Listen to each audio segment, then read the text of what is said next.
we are going to be doing chocolate bark. A bark, you would say, what's a bark? I would say it's the lazy man's chocolate. I'm lazy. I love doing the bark. So today we will do the bark. Hazelnuts go very well with milk chocolate. So I am taking milk chocolate, dark chocolate. We have some cranberries. We have some French fluoritine biscuit, and we have the Turkish hazelnuts. So first I'm going to start with the milk chocolate, which I'm going to melt in the microwave.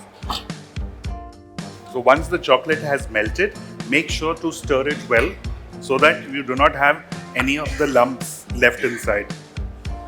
So now that the chocolate is fully melted, what we're going to be doing next is I will take the fluoritine biscuit, put it inside.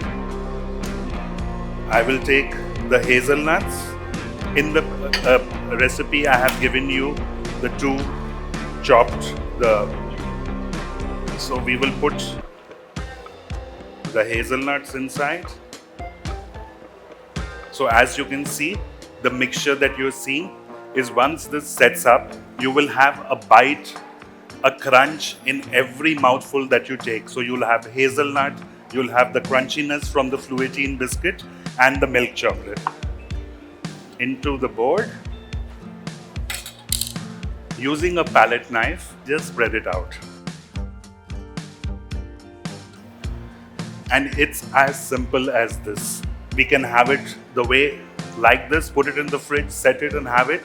But we are doing something, so we will decorate it on top. We will put in extra hazelnuts.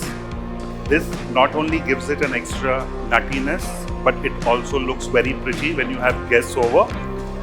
So once I have put the hazelnuts, next I'm going to be putting the cranberries. The cranberries give it, the earthiness of the hazelnut, the sweetness of the milk chocolate, and the sourness of the cranberries. It's like a very good match made in heaven.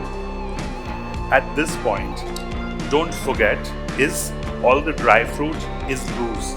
So if you don't press it down slightly so that it sticks to the chocolate, once it sets and you break it, it will come loose. So a simple thing, gently just squash it down so that it all gets embedded in the chocolate and it's stuck. The dark chocolate has melted the same way like we did for the for the milk chocolate, and just a simple crisscross on top. So it works not only for beauty but also for the practicality that it will keep the nuts in place. The bark, we put this in the fridge for about 20 to 25 minutes and it's ready to be enjoyed. You can make these, keep them in an airtight container for up to 3 weeks. Keep them in the fridge, nothing happens. So you can make it in advance, keep it, you have something coming up, you have some holidays coming up, you want to plan treats, you can make them ahead and keep them.